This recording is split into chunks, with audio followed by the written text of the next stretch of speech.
केही यस्ता उम्मेद्वारहरू पनि मैदानमा छन् जो जेन्जी आन्दोलन उक्साउनेदेखि सिंहदरबार जलाउने सम्मका गतिविधिमा फ्रन्ट लाइनमा थिए, जसमा भदौ 22 गते फेसबुकमा स्ट्याटस लेख्दै बालेन्द्र शाहले आन्दोलनको समर्थन गरे। 24 गते सिंहदरबार जलिरहँदा महानगर प्रहरीका निवर्तमान प्रमुख राजु पाण्डेलाई आन्दोलनकारीलाई पानी बाँड्न पठाए। यस्तै बालेनकै कोर टिममा रहेका पात्रहरू र राष्ट्रपाका निवर्तमान सांसदहरू सिंहदरबार जल्दै गर्दा उत्सव मनाउँदै गरेका देखिए। अहिले यिनै पात्रहरू राष्ट्रपाबाट प्रतिनिधि सभाको उम्मेद्वारका रूपमा घरदैलो गरिरहेका छन्। जाँचबुझ आयोगको प्रतिवेदन सार्वजनिक नहुँदा चयनको सास फेरेका यिनीहरूलाई अहिले मतदाताले प्रश्न गरेर र्याखर्याक्ती पारिरहेका छन्, जसको 1 नम्बरमा छन् गणेश कार्की। भदौ 23 गते आन्दोलनमा सड़कमै गएर युवाहरूलाई समर्थन गरेका उनी 24 गते सिंहदरबार जलिरहँदा उत्सव मनाइरहेका देखिन्थे। यस्तै 23 गते नै मिडियामा तत्कालीन सरकारलाई चुनौती दिँदै हाम्रा कुरा नसुने यसको क्षति सरकारले नै बेहोर्नुपर्ने बताएका कार्कीले 24 गतेको विध्वंसमा उत्सव मनाए। यिनी कार्की अहिले राष्ट्रिय स्वतन्त्र पार्टी राष्ट्रपाका मोरङ क्षेत्र नम्बर 3 का उम्मेद्वार छन्। यस्तै जेन्जी आन्दोलनमा देखिएको उनको सक्रियता अहिले प्रश्न बनेर आएको छ। घरदैलो गरिरहेका उनलाई मतदाताले सिंहदरबार जलाउने प्रमुख पात्रका रूपमा व्याख्या गरिरहेका छन्।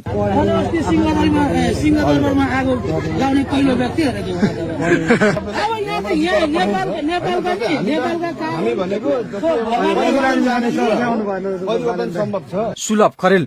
भदौ 24 गते देशको न्यायालय जलिरहँदा उत्सव मनाएका अधिवक्ता सुलभ खरेल अहिले राष्ट्रपाका प्रतिनिधि सभा सदस्य उम्मेद्वार छन्। सर्वोच्च अदालतमा आगजनी भइरहेका बेला सामाजिक सञ्जालमा लेख्दै अदालत जल्दा तपाईहरूको मन रोएको होला, तर मेरो मन एक रत्ती पनि रोएको छैन। अब न्यायालयको भविष्य सुलभ खरेलले लेख्नेछ भन्दै उक्साहटपूर्ण अभिव्यक्ति दिएका थिए। यस्तै केही समयपछि सर्वोच्च अदालतमा बहसका लागि पुगेका उनलाई प्रधान न्यायाधीश प्रकाशमान सिंह राउत लगायतको संवैधानिक इजलासले प्रश्न गरेर र्याखर्याक्ती पार्दा जवाफ दिन नसकेर अदालतमै ढलेका थिए। आसन्न निर्वाचनका लागि रूपन्देही क्षेत्र नम्बर 2 बाट उम्मेद्वारी दिएका खरेलकै उक्साहटमा सर्वोच्च अदालत जलेको आरोप उनीमाथि छ। कृष्ण कुमार कार्की। संसद भवन जल्दा नयाँ नेपालको शुरूआत भन्दै उत्सव मनाएका कृष्ण कार्की अहिले त्यही संसद प्रवेश गर्न चुनावी मैदानमा उत्रिएका छन्। भदौ 24 मा उनले हामी संसद भवन प्रवेश गर्यौं, संसद भवन भित्र हामीले पुरानो कुर्सी जम्मा गरेर आगो बाल्यौं र खुशियाली मनायौं भन्दै फेसबुक स्ट्याटस लेखेर उत्सव मनाइरहेका थिए। अहिले राष्ट्रपाबाट मोरङ क्षेत्र नम्बर 2 का उम्मेद्वार छन्। संसद भवन जलाउँदा खुशी हुने मान्छे भोलि संसदको भूमिकामा कस्तो देखिएला भन्ने गम्भीर प्रश्न पनि छ। तोसीमा कार्की। भदौ 24 गते संसद भवन जलिरहँदा आन्दोलनकारीसँग सेल्फी खिच्दै उत्सव मनाएकी तोसीमा कार्की अहिले फेरि त्यही संसद प्रवेश गर्न चुनावी मैदानमा उत्रिएकी छन्। आन्दोलनकारीहरूसँग हात मिलाउँदै ठूलै जित हासिल गरेको जसरी प्रस्तुत भएकी उनी अहिले आम मतदाताहरूका प्रश्नबाट घेरिएकी छन्। कार्कीले आफू संसद भवन जल्दा त्यहाँ देखिनुलाई आगो झोस्न नभई संसद जोगाउन गएको बताए पनि धेरैले पत्याएका छैनन्। राष्ट्रपाबाट ललितपुर क्षेत्र नम्बर 3 मा उम्मेद्वारी दिएकी उनलाई अहिले मतदाताहरूले भदौ 24 गतेको सक्रियताको जवाफ मागिरहेका छन्। सुदन गुरुङ। भदौ 23 गतेको आन्दोलनमा एनजिओबाट पानी बाँड्न गएका सुदन गुरुङ अहिले राष्ट्रपाका गोर्खा 1 का प्रतिनिधि सभा उम्मेद्वार छन्। 24 गतेको विध्वंसमा कुनै चलचित्रको नायक जे प्रस्तुत भएका उनी आन्दोलनपछि सरकार गठन र मन्त्री परिषद विस्तारदेखि राष्ट्रपा मिलाउने सम्मका गतिविधिमा पनि हिरो चाहिँ प्रस्तुत भए।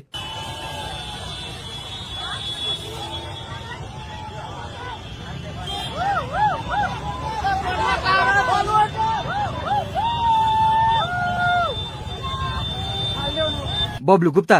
भदौ 23 गतेको आन्दोलनको फ्रन्ट लाइनमा उभिएका बब्लु गुप्ता पनि राष्ट्रपाबाट प्रतिनिधि सभाको उम्मेद्वार बनेका छन्। 24 गतेको विध्वंसमा आफूलाई स्वयंसेवकको भूमिका देखाएका उनी नागरिक सरकारको मन्त्री हुँदै अहिले निर्वाचनको मैदानमा छन्। राष्ट्रपाबाट सिराहा क्षेत्र नम्बर 1 मा उम्मेद्वारी दिएका उनी अहिले घर दैलोमा व्यस्त छन्। केपी खनाल। भदौ 23 गतेको आन्दोलनमा बब्लु गुप्तासँगै भ्रष्ट नेता देश छोड भन्दै भिडको नेतृत्व गरेका केपी खनाल पनि अहिले राष्ट्रपाकै छाता मुनि आएका छन्। राष्ट्रिय स्वतन्त्र पार्टी स्वतन्त्र रूपमा सामाजिक सञ्जालबाट जेन्जी युवाहरूलाई आन्दोलनमा उपस्थित हुन आह्वान गरेका उनी अहिले राष्ट्रपाको घण्टी बजाउँदै घर दैलो गरिरहेका छन्। बालिनको टिमबाट राष्ट्रपा प्रवेश गर्दै उनले कैलाली क्षेत्र नम्बर 1 बाट उम्मेद्वारी दिएका छन्।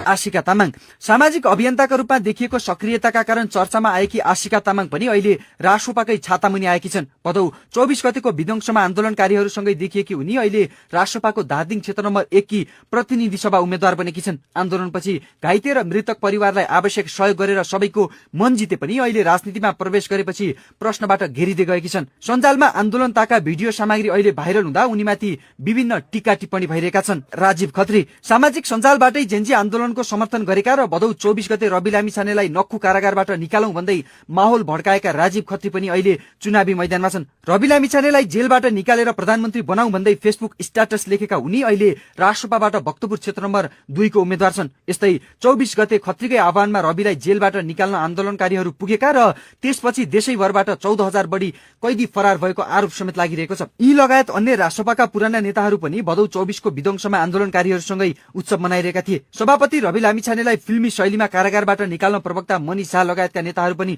सडकमै देखिन्थे। त्यसै आन्दोलन आह्वान गर्नेदेखि उक्साउने र सडकमै गएर उत्सव मनाउने सम्मका गतिविधिमा सक्रिय पात्रहरू नै अहिले नीलो क्रान्ति भन्दै घण्टी बजाएर हिँडिरहेका छन्। यदि नागरिक सरकारद्वारा गठित जाँचबुझ आयोगको प्रतिवेदनले सत्य तथ्य बाहिर ल्याए यी पात्रहरू कानूनी दायरामा तानिने सम्भावना उच्च देखिन्छ। यो टेलिभिजनका लागि